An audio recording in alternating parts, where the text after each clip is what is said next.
Hey, what's going on? It's Bill Burr, and it's time for the Monday Morning Podcast for Monday, September 18th, 2017. What's going on? How are you? How's it going, everybody? How are you? Starting a new week, getting out there, putting your pants on one leg at a time. Joe Six-Pack going to work. I got to keep it down. This is the new, more subdued, quieter podcast now that I have a baby daughter.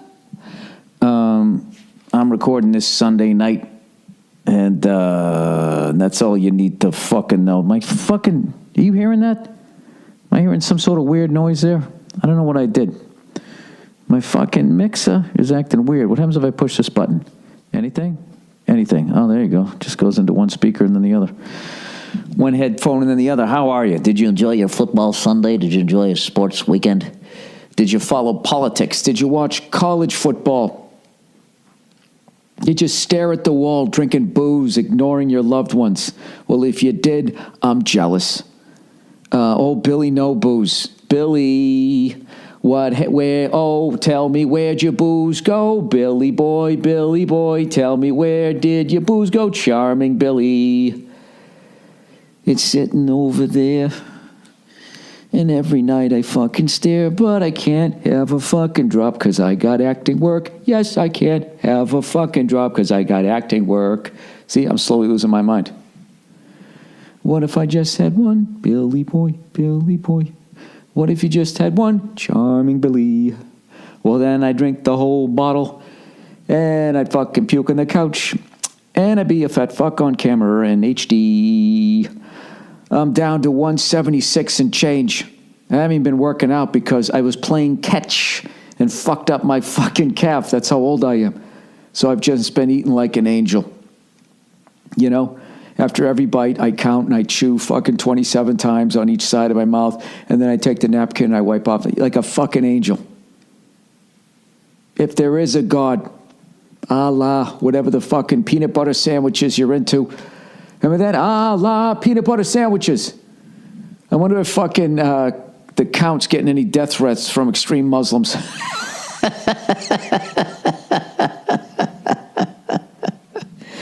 Or maybe he was Muslim. I don't know. They never really said. God knows Sesame Street was liberal enough. They probably would have thrown that in back then. Right? And then Bob would be fucking singing that song. What is it? Who are the people in your neighborhood? In your neighborhood.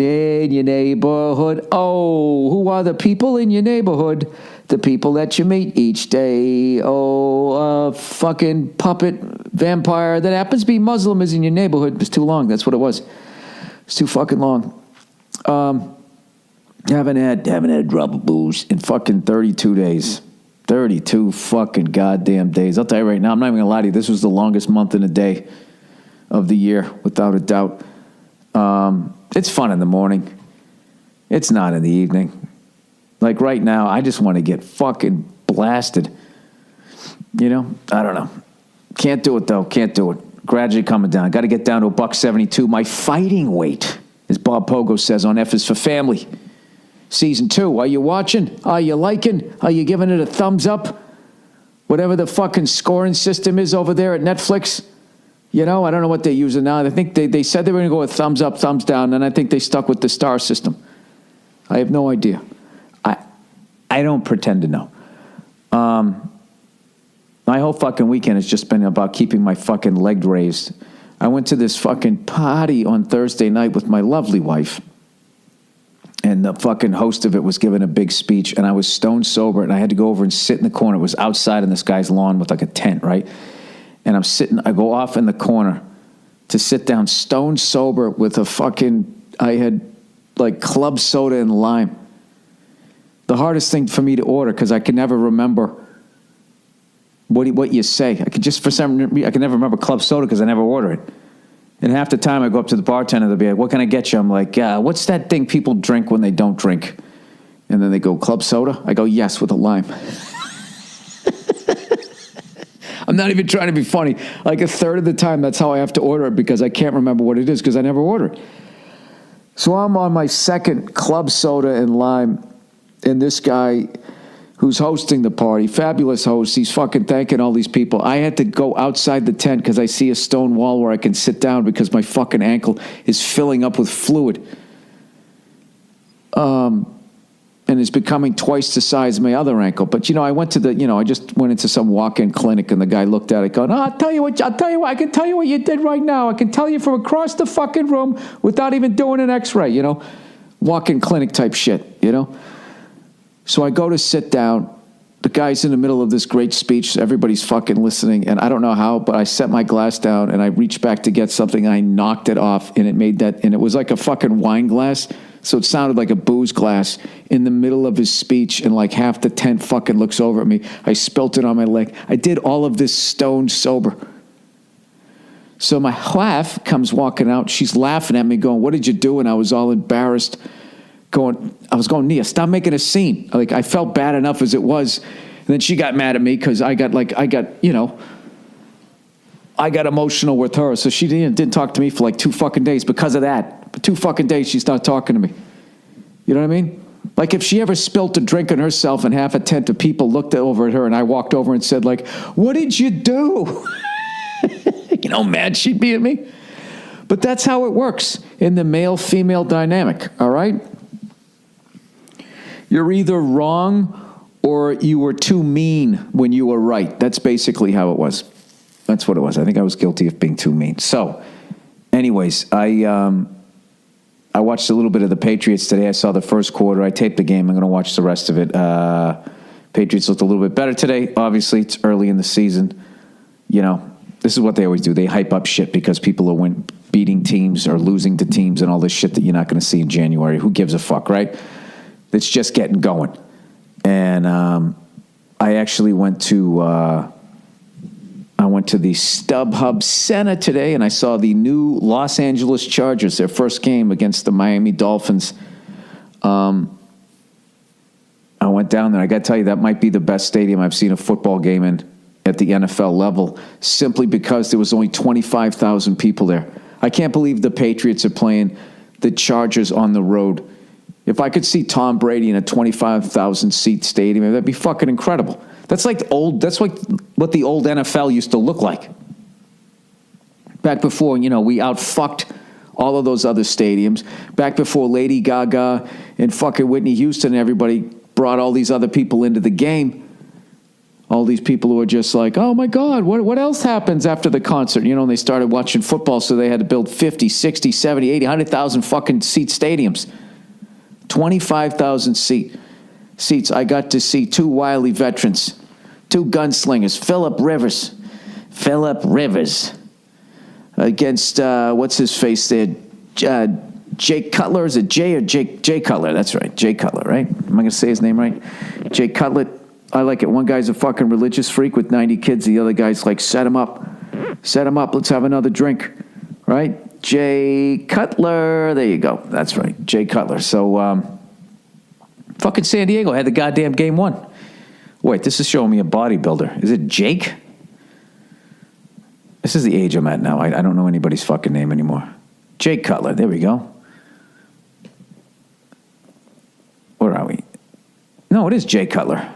All right, whatever. This fucking guy, right? He leads his team down the field. They go ahead by 3 points, and then San Diego comes down the field. Philip Rivers, he doesn't give a shit. You think he's worried about a fucking 2-minute offense? This guy's got 9 mouths to feed. Can you imagine having 9 kids? You just come home to a standing ovation. Everybody's freaking. You have a crowd. You have a fucking crowd of kids. How amazing is that? Till they all become teenagers, and then there's a 10 to 15 year period where they hated you, You never made sure that I also got steak, Dad. You always sat down the other end of the table. I wanted to sit closer to you. And he's going to deal with all of that shit, right? Was a great game. Fantastic fucking stadium. There's not a bad seat in the house. I'm telling you, before they move to some giant monstrosity of a fucking stadium that they're sharing with the Rams, I believe, and it's going to fucking, bankrupt this city. Before they fucking do that, if you get a chance, definitely go to the StubHub Center. It's fucking phenomenal. You know what's funny? I was sitting there, I was watching the game, and I see this guy flying over in this helicopter, the Robinson 44, during a fucking game. He looks like he's not even 500 feet off the fucking ground. Flies right over the fucking stadium. And I, with my limited knowledge of aviation, realized that when there's a big event like that, it's an automatic temporary no-fly zone an hour before and an hour after the game. I believe that what it is, if not 2 hours before and after, right? This fucking jerk-off flies right over the fucking stadium. And I'm sitting there with my buddy going, that didn't look like a copper. I don't think you can fucking do that.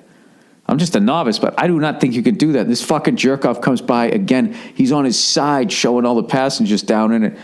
And then like 2 seconds later, like a police helicopter comes flying over. I don't know if he got in trouble or what, but I don't know. I know some pilots listen to this shit. Like I said, I don't ever pretend to know anything about that stuff. As far as my limited knowledge, you are not allowed to do that.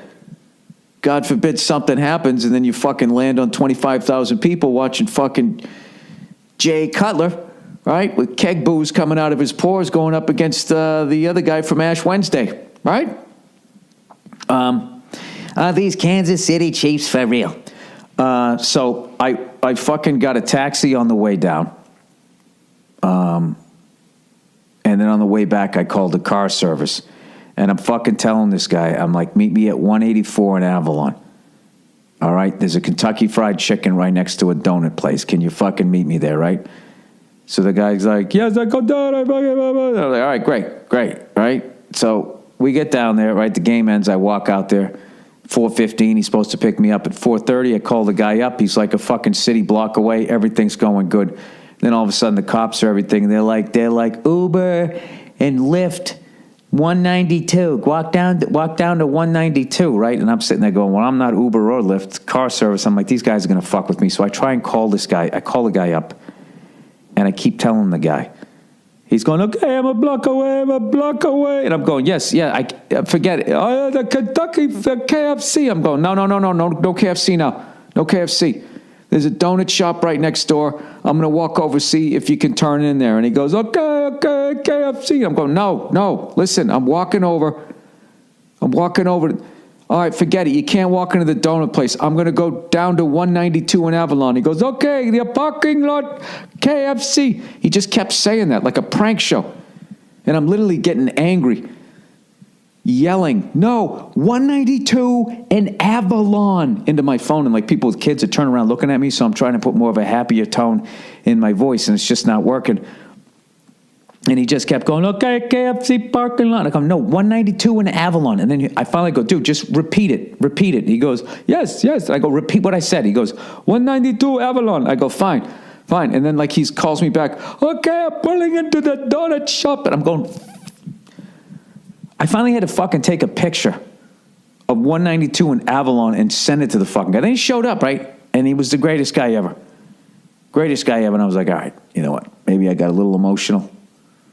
Okay, there's 25,000 people walking up and down the goddamn street here. I don't know what to do here. Maybe, I don't know what. But I will tell you, when I was at the game, KFC, when I was at the game, these people in front of me, I've never seen this before, were drinking, what's that Mexican beer that begins with an M?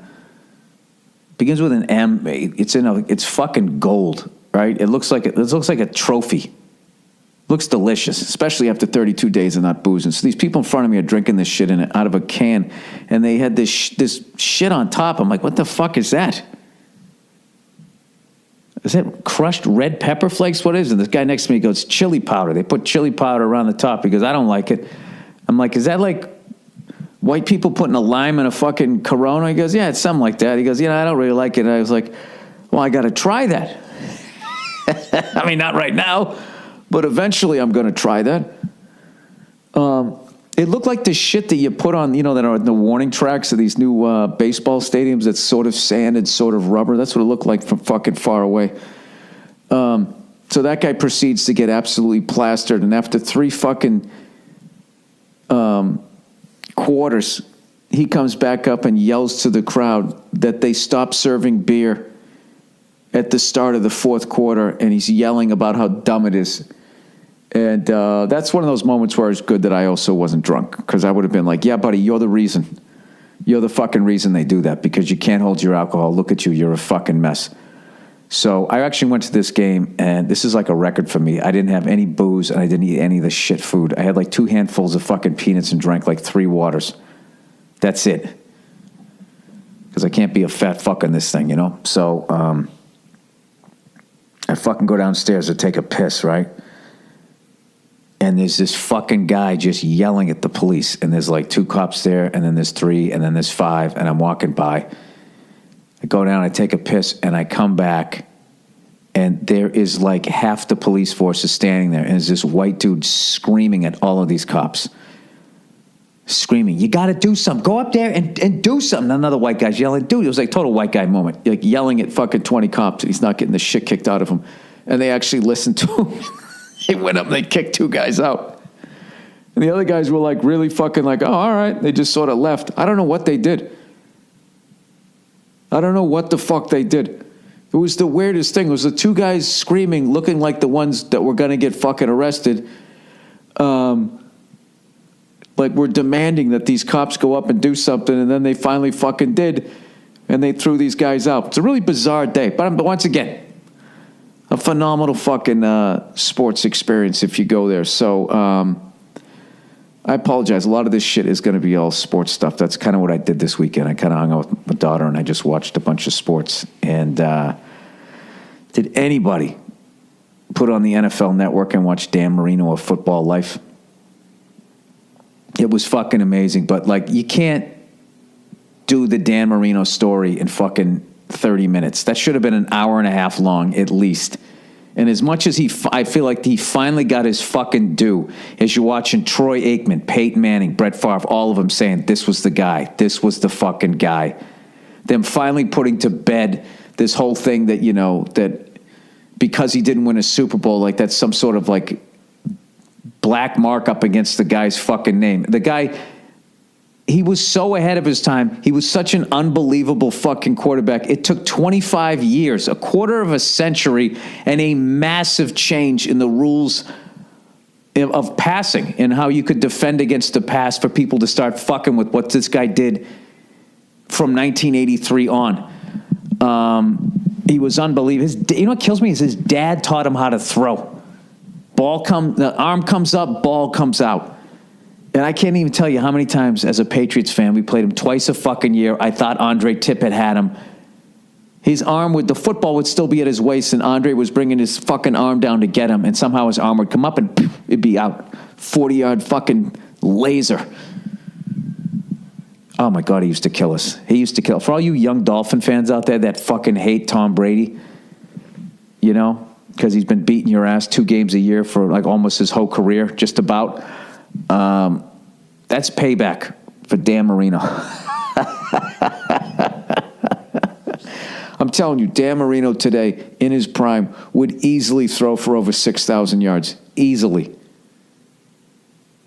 And if you could actually win without having a running game, which you can nowadays, the way the fucking game has changed, he would have at least 1 Super Bowl ring. Okay? I'm telling you. One of my favorites of fucking all time, and I'm glad they finally did the Football Life, and I think it was at least an hour too short. All right, there you go. I've said my piece. That's coming from a Patriots fan, too. And when he played, I fucking hated him because he killed us. I didn't really hate him, but you know what I mean. I wasn't pleased with him. All right, let me do a little bit of the... something has to break up this sports talk, guys. I gotta do the reads here. All right. Oh, Jesus. Oh, here we go. Oh, the unholy matrimony of sports and gambling. It's not even unholy, man. It's just always been there. And I'm glad that the NFL has finally fucking addressed it. Finally addressed their fan base. You know, we like football, we like tits and ass, and we like to, you know, fuck with our mortgage payment every month. All right, DraftKings, everybody. Fantasy football season is almost here. How old is this copy? It is here. And there's no better way to get closer to the game you love than with DraftKings 1 Week Fantasy Football. DraftKings is hosting a $100,000 contest that is totally free to enter. And if you draft the perfect lineup, you can win $1 billion. With DraftKings, you can basically win what Netflix earns in a month. Isn't that incredible? $1 billion, you could actually finance a month of war. With DraftKings, they're before taxes. After that, you can finance a conflict. With DraftKings, there are many ways to play. Choose between public contests with big cash prizes, go against the big boys there, or private contests where you can compete against a group of your friends. DraftKings also has beginner and casual contests where you'll play against people of a similar skill level. The best part is you get to draft, everybody at that level is wearing sandals. Let's try to break it so people don't get low self-esteem here. The best part is you get to draft a new team each week without any commitment. So get to DraftKings.com now and use promo code Burr, B-U-R-R, to play in DraftKings free Week 1 contest. What the fuck? Why am I reading this? With $100,000, you can still try to win $1 billion, right? Whatever, just go play fucking DraftKings, all right? Promo code Burr at DraftKings.com. Eligibility restrictions apply, which, judging from their past, means their employees can't play anymore. See DraftKings.com for details. Oh, no, they used to play the other one, I think. All right, everybody, it's Helix. Helix? You know something? There are a ton of online mattress retailers popping up these days, all with a one-size-fits-all solution to a better sleep. You know what? I had no idea. I do not have my ear to the ground in the fucking mattress retail. I didn't realize there was a whole bunch of these people popping up. Oh my God, if there's another online mattress retailer. Guess what? One size doesn't fit all right? Helix Sleep offers something that doesn't exist anywhere else. A mattress personalized to your unique preferences and sleeping style that won't set you back thousands of dollars. Go to helixsleep.com/Burr. Take their simple 2 to 3 minute sleep quiz. They'll build a custom mattress that will be the best thing that you've ever slept on. Non-living, I should say. For couples, they've even personalized each side of the mattress, the beginning and the end of the relationship. Everyone from GQ to Cosmopolitan to the New York Times are all talking about Helix Sleep. And once you try it out, you'll know why. Your custom mattress arrives direct to your door in a week, and shipping is completely free. Try it for 100 nights. Gross. If you don't love it, they'll pick it up. Gross. And refund you in full. Jesus Christ, do they take it to a sperm donor place and wring it out? That's how they make their money back on the fucking shipping. All right, go to helixsleep.com/Burr right now, and you get $50 towards your custom mattress. That's helixsleep.com/Burr for $50 off your order. Hey, helixsleep.com/Burr. All right, what do we got left here? It's fucking 3 more. Oh, look who's here. Oh, me undies, yelling at a bunch of cops. Me undies. They won't arrest me even though I'm a wop. But I'm white enough, they don't give a shit. They're throwing everybody else out because I am white. Yeah, my balls feel good in my privilege underwear. Don't forget about the taint. Sorry. And I apologize to all Italian Americans offended by that with the without papers. Do you know what I learned? An Irish wop I'd never heard of, which was Nina. So Italians, that was without papers, and India, and fucking Irish, Nina was no Irish need apply. I didn't know that. I had no fucking idea. This is back in like the gangs in New York. And if you're actually offended by that, you better be 100% Italian, all right? Okay, don't come at me with your 15% being 100% offended, okay?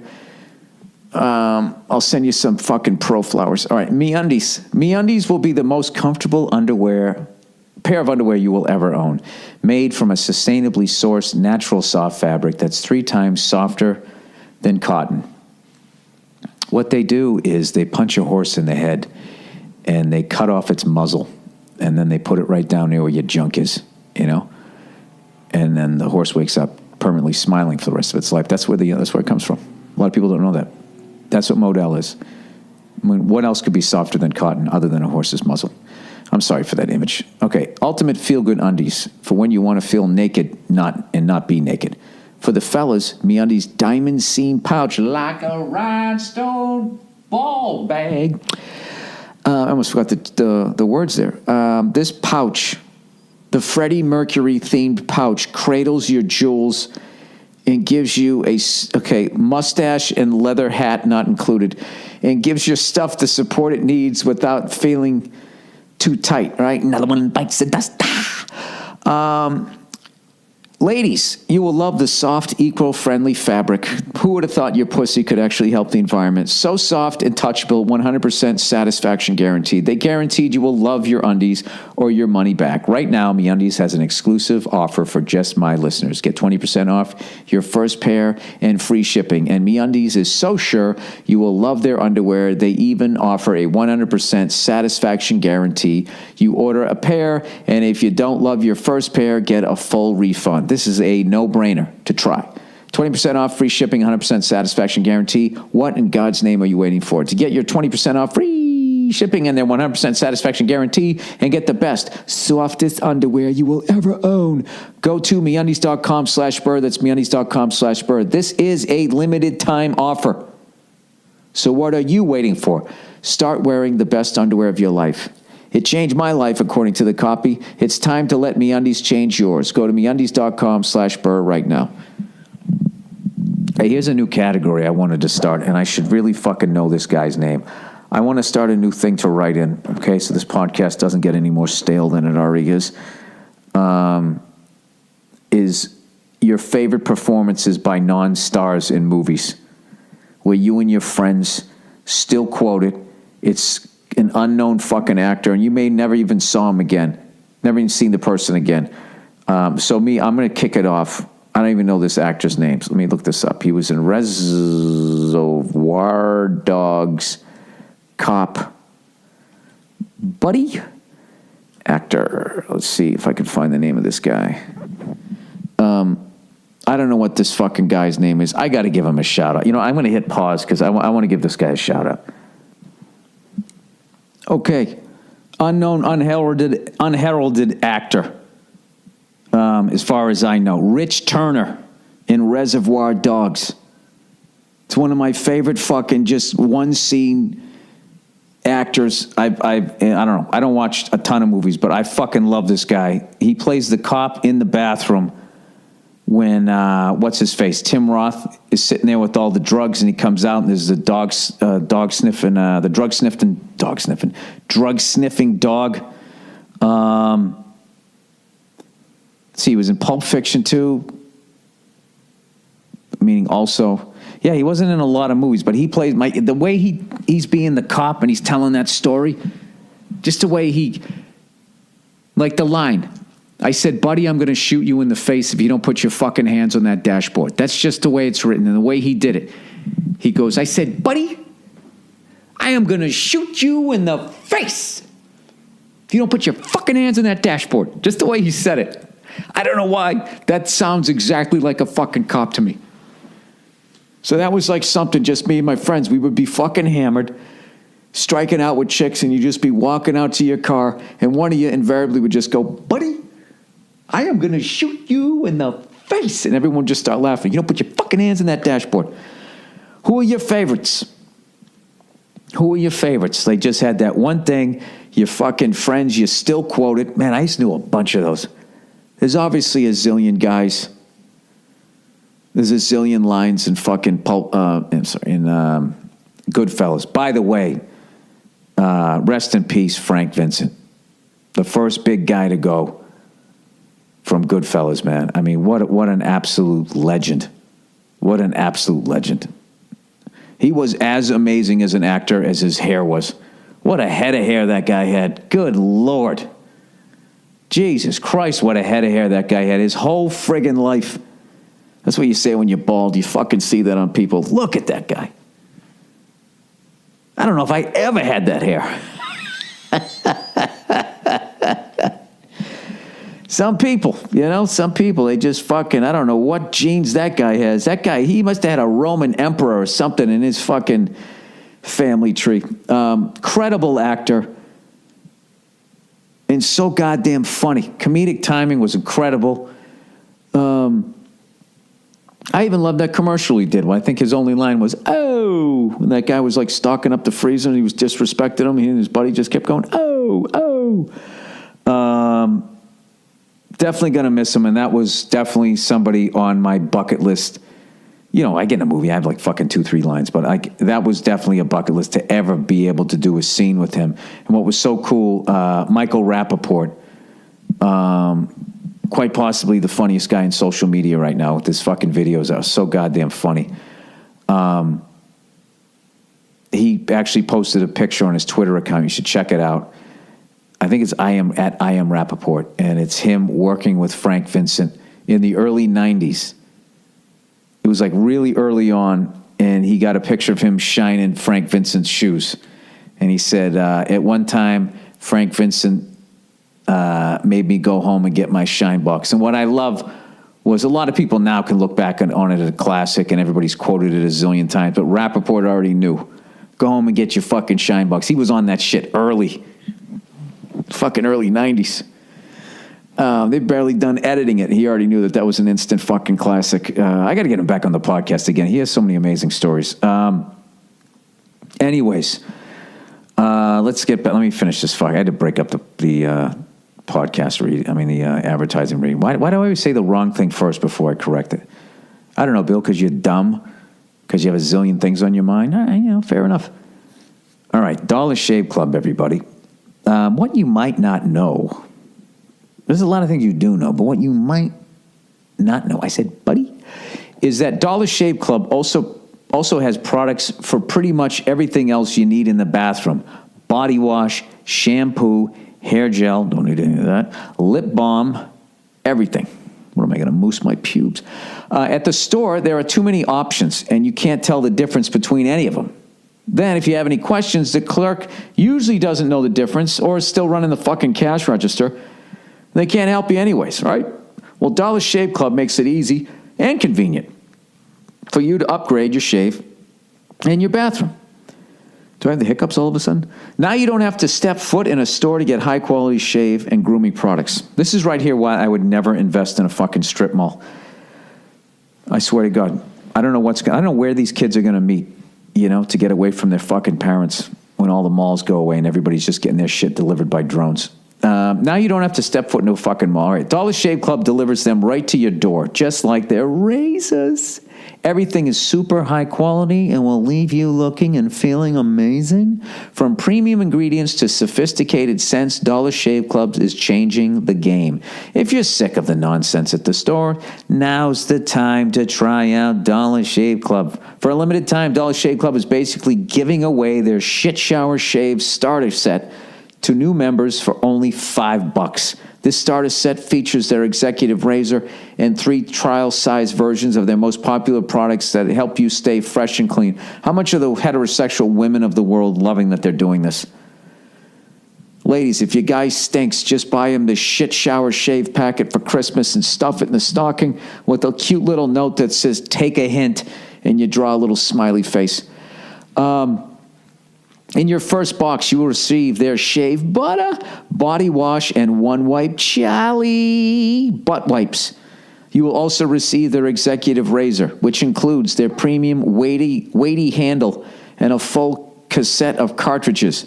After the first box, replacement cartridges are sent for only a few bucks a month. This offer is exclusively available at dollarshaveclub.com/Burr. That's dollarshaveclub.com/Burr. Dollar Shave Club's high-quality products will have you covered from face to cheek to butt cheeks.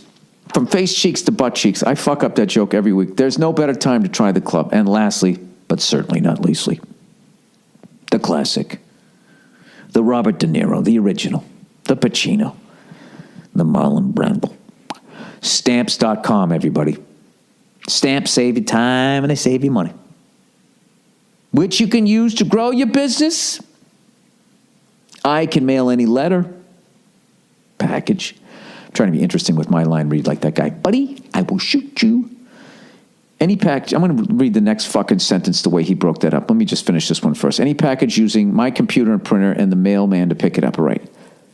Avoid the hassle of the post office and mail everything from the postcard. Still can't do it. Doesn't have the rhythm. And everything from postcards to envelopes to packages, domestic and or international. Create your Stamps account in minutes online with no equipment to lease and no long-term commitments. Stamps.com will even help you decide the best class of mail or based on your needs. No need to lease an expensive postage meter. I use Stamps.com whenever I send out my posters. because I'm going to whore myself out at the end of my shows for a couple of bucks.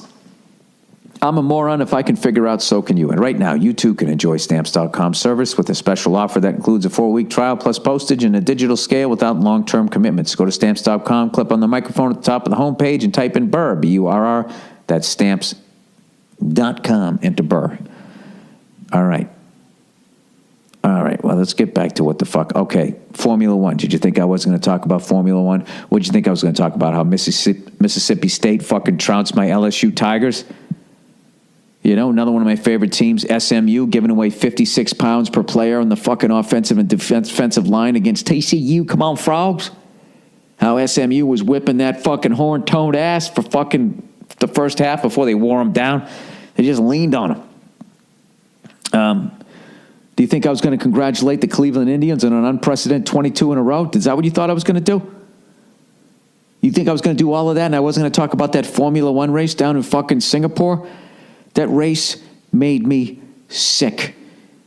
It's one of my favorite races of the year. It's at night. It's in Singapore. It's one of the most beautiful, amazing, / kind of freak me out cities I've ever been to in my life / countries. It really is one of the most beautiful, amazing fucking city where you just feel like your overbearing parents are home all the time. It was fucking rain. It was night. It was raining out. Okay, the Ferraris were running great. Daniel Ricciardo was running great. Mercedes wasn't doing that well. You know, I don't know if Hamilton had a fucking... I thought it was all tied up. Maybe he was up by 3 points. I can't remember. But Ferrari needed to show up on this fucking day. All right?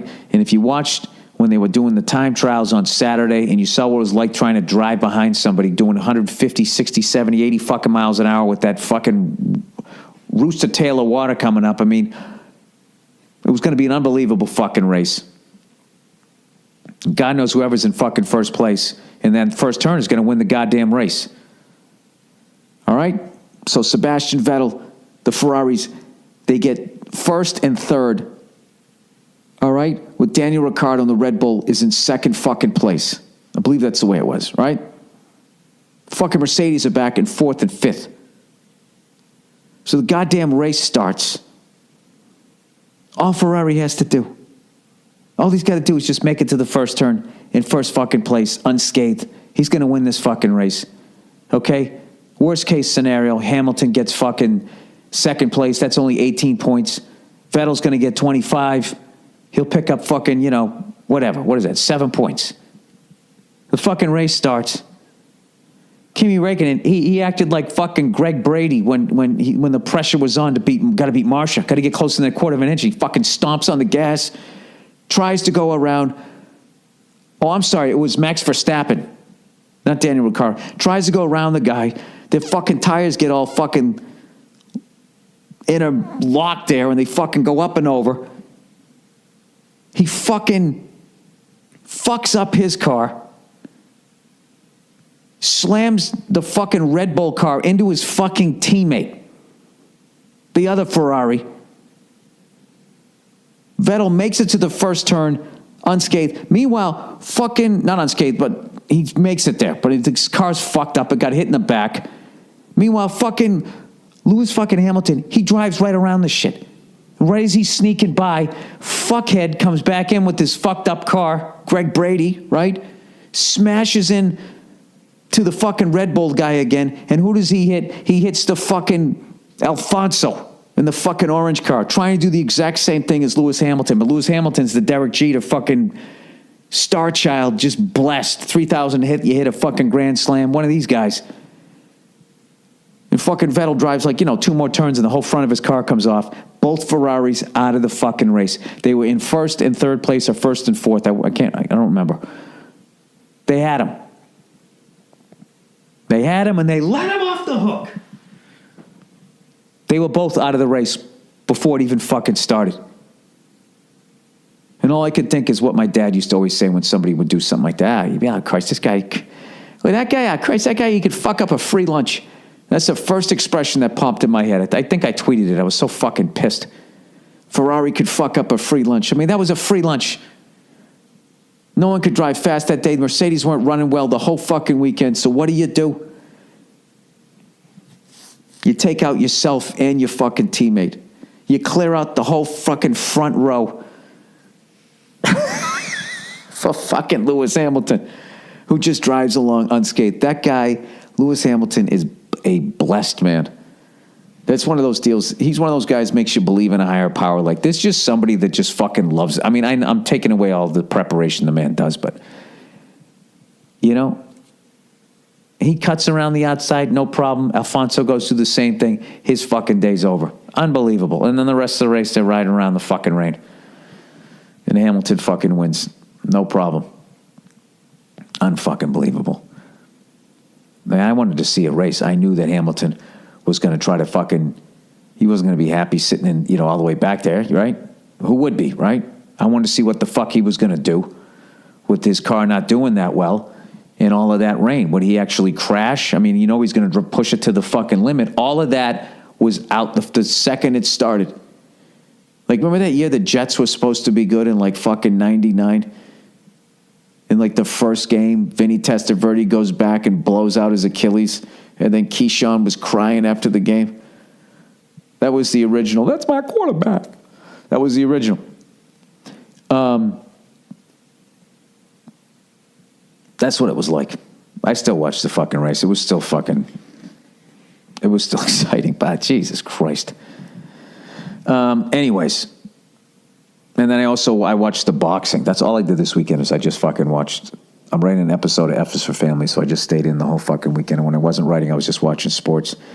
And I'm not a big boxing guy just because I've gotten fucked over so many times on the pay-per-views. So forgive me if I fuck up the pronunciation. Is it Golovkin versus Canelo? And that took me back. That's what pay-per-view boxing used to be. I'm not saying he didn't get fucked every once in a while back then, but it was just, dude, there was fucking forehead to forehead. Just, it was a war. Feeling each other out, respecting each other and all of that shit. And then the usual bullshit happened. You know, how that fucking lady saw it 118 to 110. I mean, Jesus, I don't know shit about boxing, and I was like, what the fuck? And I loved how Roy Jones in the fucking end goes like, I love that it was a draw. You know, because that means we get to see this again, and next time there's definitely going to be a decision. And I felt like I felt like he was like, they were like, Roy, don't bring this up. This is the Illuminati script of boxing. Please don't bring this shit up. That this whole fucking thing is that it was going to be a draw. If we had any way to make this thing be a fucking draw, so we could do it again. But it was great. It was a great fucking fight. It sucked. I thought Golovkin clearly won the fight. I just thought he was backing him up the whole fucking time. And I know Canelo had some big shots towards the end, but Golovkin just fucking walked. He ate them all up. He ate him up. And he would back off for a second. He'd just come back, and then he would fucking give him, you know, if he took two, he'd come back and give him two. I just thought, you know, I don't know. I agreed with that fucking guy who screams all the time. I'll tell you right now, I got the fight. 9 rounds of fucking... That guy's always screaming. Do they have him in the crowd so he can't hear himself? Does he not have headsets on? I love that he yells every fucking time. I don't know. I thoroughly enjoyed it. The decision obviously stunk, but I did not feel that I got fucked on my money. I feel like the fighters got fucked, and I retweeted this rant that Teddy Atlas went on. And it was, you know, somebody has to say, I just don't understand how it's still that corrupt. It's just they've never, like... It was weird. Like, Vegas was totally corrupt and totally mobbed up. And then they cleaned it up by putting those corporations in there who then fucked you on everything, including the steak. Why can't they clean up boxing? Can they get the mob out of there so that the corporations can come over on the legal side of stealing and fuck people more than they ever have? Maybe they have. I have no idea. I don't understand it. But Teddy Atlas said... I'm going to butcher it how he said it. He said those guys went in the ring and came out less of who they were, meaning that you do permanent damage to yourself. I mean, when they were breaking down the power shots and all of that type of shit, it's like I was watching Rogan's recap of it with Jim Norton, and Rogan read some stats where this guy, he took, okay, you know, here's the blue, his head. He took 118 punches to the fucking head. I haven't taken 118 punches to the head in my life. My older brother used to beat the shit out of me all the time, but we knew you kept it to the body. That's why your father wouldn't see it when you came home. But other than that, I mean, it was great. It was everything that I knew that Mayweather and McGregor wasn't going to be. And that's why I didn't rent it, and that's why I spent my money on that. I still got fucked. But is Tommy Morrison still alive? Okay, I have to hit pause on this because I got to watch this shit. He's a relative of fucking John Wayne, in case you didn't know. Sorry, he's a boxer back in the day. All right, I got to read some of the shit here for this week. I can't see anything here. I'm doing this in my fucking living room. We bought these things when we... Yet another thing I had to fix on this house. They had these fucking awful lights on the wall, so we bought these sconces, these really fancy fucking things. And the fancy thing in front of the light is so goddamn thick that it always seems like it's on a dimmer. I probably should have just bought a higher watt bulb. I don't know. This has got to be one of those moments where you're like, why the fuck am I listening to this guy? He's talking about the fucking light bulbs in his living room. I'm sorry. All right, DNA testing at Ravens game. Oh, boy. Dear Bill, I love the podcast. Love your stand-up. I love F's for Family. Thank you. I have to start promoting that at my stand-up shows, too, because I feel like a lot of people still don't know the show's on. So if you get a chance, if you could give the show, tell your friends about it and everything, just so we can continue doing the show, would be awesome. He said, I wanted to hear your opinion on this very weird giveaway at Sunday's Ravens game. I'm a season ticket holder for the Ravens, and it's not unusual to get little freebies when you enter stadium. Commemorative coins, beer koozies, flags, etc.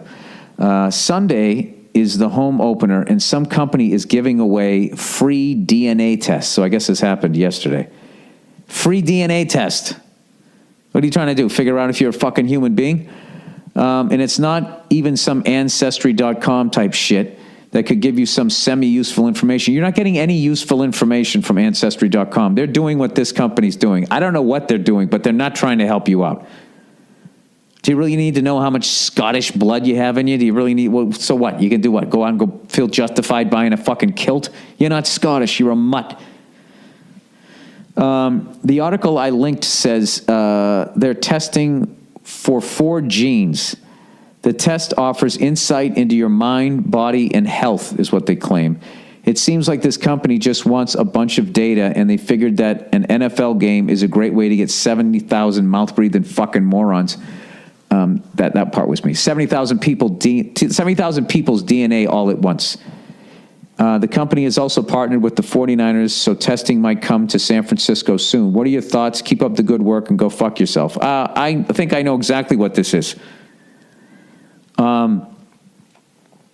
In the future, people's DNA is going to be, it's just starting to become a revenue source.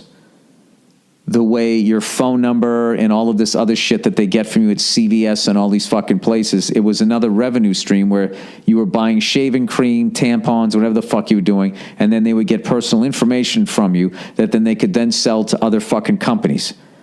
I think it is now that they've exhausted all of that, they're now moving on to fingerprints, face recognition, and DNA.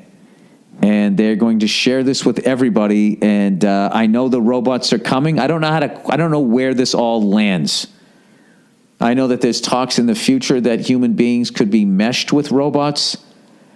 If I had to guess, they're probably going to get to the point where with your DNA, they can grow another you and say, well, that's not really you. The real you is going to the Ravens game. So we're going to do all kinds of Nazi doctor-esque type experiments on this with the fucking robot before we release this to the public.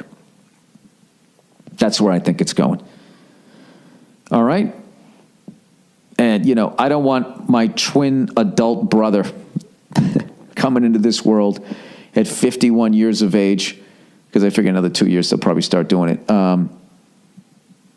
and getting a fucking, bionic arm put on as he's screaming in fucking pain, because God knows they're not going to use fucking anesthetic, because that fucking DNA version of you will be the property of a corporation and will have no rights to fucking anesthetic. Why don't I write sci-fi? You know, I did the whole fucking thing about how you had to take a test, and if you flunked the test on the population control, you just walk into the ocean, and now there's a movie coming out about that. I don't know. Maybe I'm just not original. Maybe I should start writing these fucking things. That sounds like a cool fucking movie, right? You have to go save yourself. You know, Hollywood do some fucking creepy happy ending where you're just staring there at yourself, touching each other's face, and everybody's fucking crying. I don't know. You throw Will Smith in there. Somehow it's a winner. All right. Whiny fan complaining. All right. Howdy, Bill. I'm a 4-year podcast listener, and I saw you live in San Antonio early this year. I think you're a hilarious guy, and obviously it's your podcast, and I should go fuck myself, but I think your Trump positions are kind of unfair. Oh, God, not another political fucking person. He did call himself out for being, I think your Trump positions are kind of unfair. Well, then you think my Hillary ones are fair. All right, God bless you. I know you're just a comedian. I know you have a lot of fans in the, quote, real America. Oh, there's the left talking down to the right. Okay. And so you have to toe a line. This is the classic. I really hope the person who wrote this is listening. Sir, you are inventing all of this in your head because you're upset about something politically. Okay?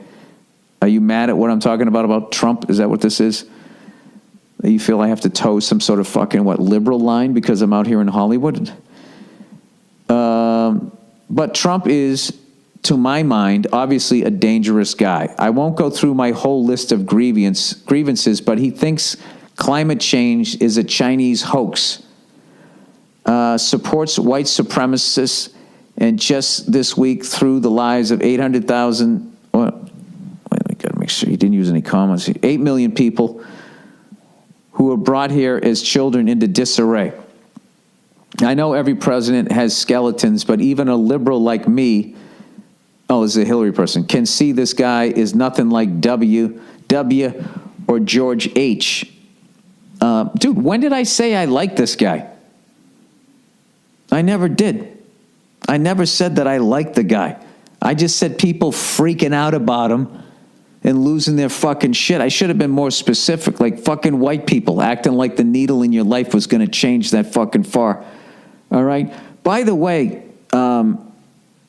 if you really want to see a bunch of skeletons, both of these people, I mean, this election was essentially 2 a.m. at a bar. I mean, you had to go home with somebody, right? Probably shouldn't have. Listen, this fucking guy thinks climate change is a hoax. Fine. All right. Hillary was all for bailing out these fucking banks in 2008, which is exactly what the fuck happened. And all these people who stayed in Florida riding out the fucking storm and everybody's making fun of them and saying how dumb they are for staying there, they're probably upside down in their house. And unlike the bankers, don't have another house that they can go to. Yeah, evacuate the area and do what? Go with half of the Florida and sit in a fucking Waffle House in Georgia? And then what? I don't have enough gas money to get back? I love the complete lack of sympathy for people that got completely fucked in 2008, which Hillary was totally all about. She was also all about fucking, ignoring the wishes of the people on the left who voted more for fucking Bernie Sanders, according to this trial, and colluded with the Democratic Party to ignore those votes and box Bernie Sanders out, and she just took the nomination. And now all of a sudden she's got the fucking balls to sit here and talk about the Electoral College. Okay? She's not a good person either. And I'm not saying W is. I told you I was done. I'm not saying W. Donald Trump. I said I was done with Donald Trump when he said that both sides contributed to the violence. That he couldn't even get himself to say that those Nazis might be a little out of their fucking minds. The neo-Nazis. I told you I was done with the guy. Okay? But you hate the guy so much you're hearing what you want to hear. All right? Maybe I don't trash Trump enough on this podcast, but I don't feel that I need to. Everybody, at least in my profession, has a bit on how fucking stupid the guy is. really getting dry mouth talking about this shit. So I don't. And for you to sit there, you fucking cunt, after 4 years of listening to my podcast, acting like I toe some sort of line. Did you ever listen to my fucking advertising? I lose advertisers all the fucking time. Okay, if I was towing some sort of line, I would read those things like I was on fucking Lawrence Welk hyping Geritol. I don't. Okay? I toe a line as far as I say what the fuck I think is funny. That's the line that I am towing here, sir. I'm sorry the guy that you wanted to fucking win didn't fucking win. I know Trump's out of his fucking mind, and I don't need you wagging your fucking finger at me and give me a goddamn fucking lecture as if I don't understand that this guy's fucked up. Okay? So why don't you look at your own fucking skirt? It'd be a little more even-handed. All you fucking guys, I mean, I guess you got to whine about Trump because he's actually the fucking president, but Jesus Christ. The fucking pass, I don't know what the fuck it is that Hillary gets is unbelievable. P.S. Hillary sucks. That's all I get on this side. You know, he said, look, man, I just think that despite what you're saying about being a comedian, you do have a platform. Fuck you, buddy. Fuck you. You're not putting that on me. All right? I can tell you this right now, dude. If you get your political information from a fucking stand-up comedian who can't even read out loud, you use this thing to decide who the leader of the, quote, free world is going to be. I can't help you. What am I supposed to do? You know what I would say to you? Send your fucking DNA into the Ravens. Anyways, you do have a platform, and while I'd never dare to tell you what to say, I hope you will consider what happens when you play down the danger of his behaviors. Let me ask you this, sir. What exactly would be happening now if the other fucking bought and paid for fucking twat went in there? What do you think would happen? What do you think would happen? Huh? Do you honestly, while she admits that global warming is real, what do you think would happen? Do you think she's going to do anything? The most she could be in there for is 8 fuck. They just wait him out. Al Gore in 1992 said that there has to be a car that gets at least 100 miles a gallon by the fucking year 2000, something like that. And they just kept delaying the project and delaying it and delaying it and delaying it and delaying it. And then they were out of office and it just fucking went away. There you go. So, I don't know what to tell you. I have to tell you, buddy, I always vote outside of the Democratic and the Republican Party, okay? Unless I find somebody within them, like a Bernie Sanders, who I feel will actually hopefully make more people within those bought and paid for fucking groups, I don't know, take a stand for fucking regular people. I mean, that's what I do, okay? I don't like Trump. The guy makes me sick to my stomach. I think I absolutely think the guy's fucking racist. But I also think Hillary is the fucking devil. And in a lot of ways, we sidestepped a bunch of other shit. Okay? We walked into a bunch of other shit with Trump, but you definitely sidestepped it. Come on, man. Anybody with any remote sense of intelligence knows that, you know, that was the fucking blue bonnet bull. All right? That wasn't the fucking, that wasn't Alabama versus fucking Clemson or shit. That was, you know, that was the Holiday Bowl election. All right, actual money based, but I'm, you know, I don't know. I don't know why you needed to send me that, dude. You honestly think that I want to see fucking kids get sent out of this country? I don't. Okay? So stop turning me into the fucking... You know what it is? Do you know why this country's fucked up? There's a guy who can't read out loud that does a podcast twice a week, and I'm telling you, that is... If we could just get him to politically say what we feel, I think we could turn this country around. We're taking callers. I said, buddy, actual money based on gold. Hey, Billy Gold Bullocks. That'd be great to have some gold bullocks in that fucking diamond-encrusted pouch. I was listening to Rogan's podcast recently, and he had a guy called Peter Schiff on, and he was talking about goldmoney.com. This is basically a private gold reserve where you can buy gold, which is held in a secure vault. Oh, is it? Listen, you give us our money and we'll hold your gold. Great. So they keep my cash and the gold. Do I got to send them a donkey too? And using a prepaid MasterCard, you can pay for goods and services with your money backed by gold or platinum if you'd rather buy that.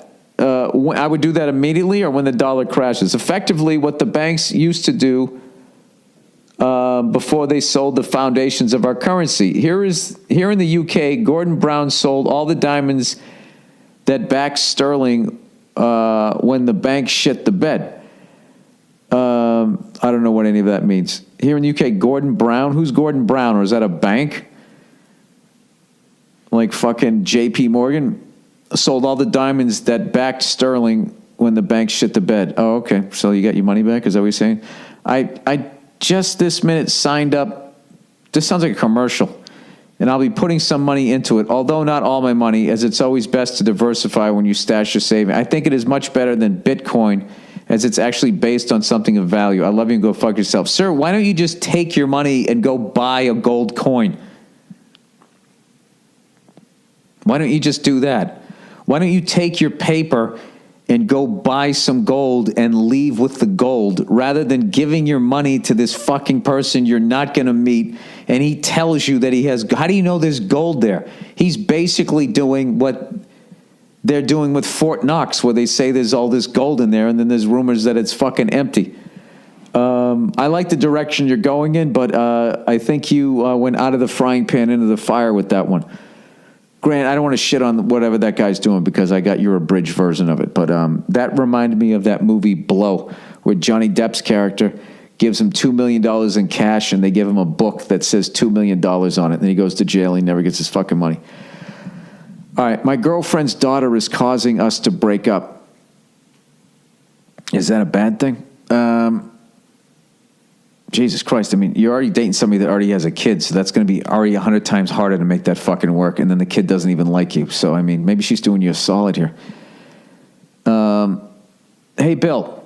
Okay, here we go. So my girl and I, of 7 years, both work for the same company, and I was offered a better position in Florida, and she was also offered a position as well. Now, here's where the daughter comes in and fucks up the flow. Yeah, because she fucking probably wants to stay at her school.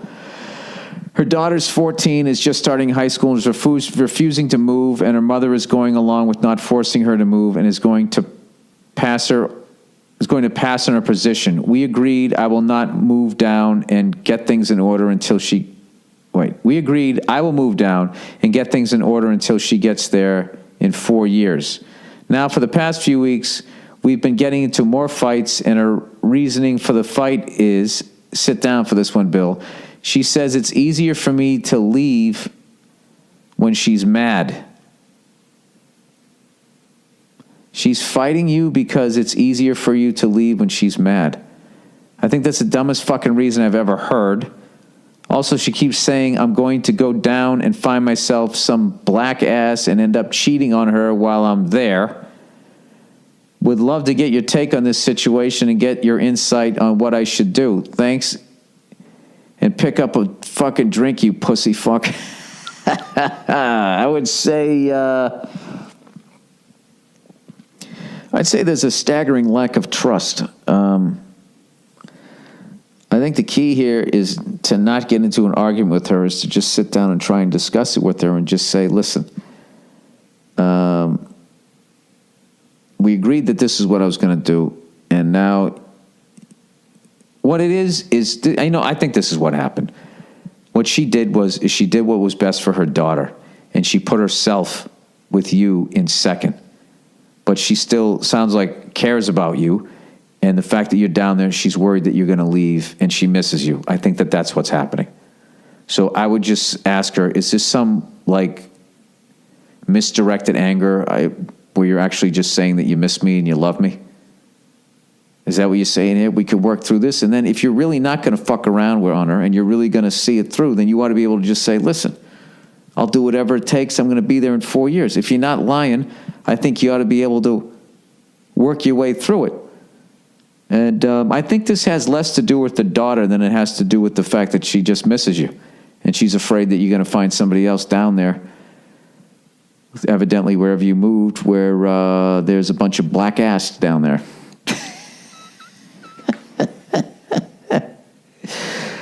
That's what I would guess. So you guys need to get on the same page, and you need to have an honest moment with yourself before you fucking slowly tear the Band-Aid off. Either get the fuck out of it or totally commit to her. I mean, 7 years at this point, why aren't you dropping a fucking ring on her?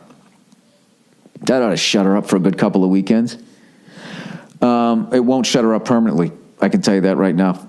Oh, I can tell you some stories. Oh, can I tell you some? Oh, sit right back and hear a tale of a married guy who jumps through all the fucking hoops and still gets the evil eye. All right, my wife. My wife is a hooah. Dear Billy Buttertits, fuck you, I'm losing weight. My wife decided to have an affair 4 months ago. Oh, boy. Before I knew what was going on, she told me she didn't know if she wanted to be married to me anymore, and that it was because I was too controlling. And by controlling, she means I told her as a stay-at-home mom, I had expectations. I expected her to keep the house clean and take care of our children, as we agreed when she quit her job. Yeah, I mean, which is a totally fair ask, you know? But nowadays, in this world of hyper-fucking feminism, not all feminists are bad, but the fucking, the God is great fucking crazy ones there,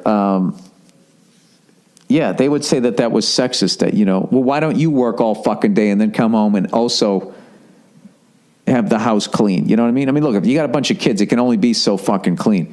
But the least you could do is order a pizza, right? Anyways, I would come home to her friends being at the house and her drinking all afternoon. Well, Jesus Christ, she's not even making an effort. You know, this is what happens when you draft in the first round, buddy. You know, you get those second rounders, they got something to fucking prove. You know, that's what happens when you marry a 10. I'm assuming she's good looking if you're putting up with this shit. I would get home from work after being gone 15 hours and have to say something about how I felt that the house was a wreck and there was no dinner in sight. It never seemed to matter. Back in January, we moved to Denver from Atlanta, thinking everything would be better. And she met this 25-year-old guy who she proceeded to sneak around behind my back with and bring our children around. No way. I'm 38, she's 35. We have 2 children, and we've been married for almost 12 years. Yeah, dude. Yeah, this is a wrap. Yeah, and now she wants a divorce and plans to move this kid into our home with our children. Oh, my God, dude. This is the worst person ever. I am beside myself with the thought of the divorce and this punk kid living with my children. Oh, my God. I know it won't last, but the fact is I don't want my children to be around this piece of shit, let alone living in my house. She thinks this is perfectly okay to put the kids and I through this. I do love her and would do anything to save our marriage, but the truth is she is delusional at this point, and I guess I am too. What do I do to stop this? I know this is not my fault because I busted my ass to build the life she always dreamed of, only for her to think she can kick me out of it. Any advice and or the lovely Nia you could give would be greatly appreciated. Thanks, and go fuck yourself. Yeah, man. I mean, this is the things. This is what can happen to a guy. But you're not allowed to talk about this on television, are you? Never. Never, never. You can talk about guys being overbearing, domestic violence, all those things that should be brought to light, but they will not talk about this. You watch Dr. Phil talk about this, and you watch him blame the guy.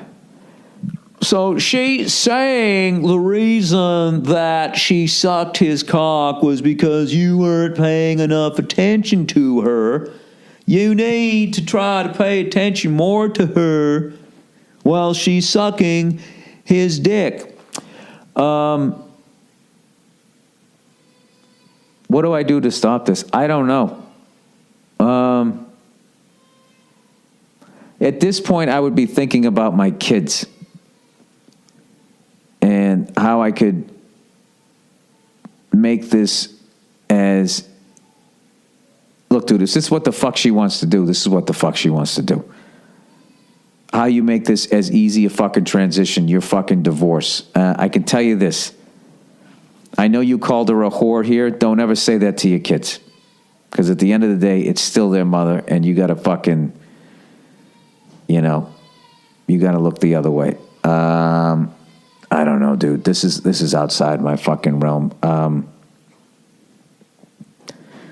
can tell you this, dude. You're fucking 38 years old. You sound like a great fucking guy. I would just, whatever you got to do for your kids, I would do that. Her is a fucking lost cause. All right? And I would, I would do that. And I would start P90Xing and go out and get yourself a fucking beautiful, good-hearted fucking woman. I would maybe, even if you have time, I would go to therapy and figure out how the fuck you ended up, unless she's just a total psycho, like, so you don't go out and fucking marry that again. Figure that out. What the fuck? I'm trying to marry you off already. Jesus Christ, you're just getting out of something. I don't know, dude. My head's spinning over this one because I'm putting myself in your shoes. I don't know what the fuck I would do. Oh, man, that's a rough one. Some other fucking guy going in, telling your kids to pipe down. I mean, Jesus fucking Christ. I would talk to somebody about this. Way beyond my fucking educational level. That's what I would do. I hope you get through this thing, and what a fucking mistake she's making.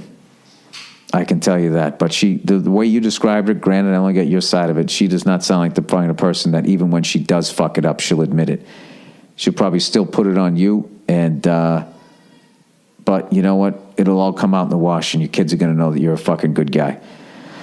So, whoa, geez, can we end on that? I don't know. I don't think so. Hang on a second. Nia. Okay, my fault. I thought she could come on. She can't. She got to do mommy duty. I got to have her back on more, man. Miss having her on here. Anyways, that's the podcast for this week. How about those Dolphins? 1-0, top of the AFC East. You know, Patriots 1-1 in second place. It's still early. Kansas City looking fucking tough. What else? Cowboys defense is in shambles.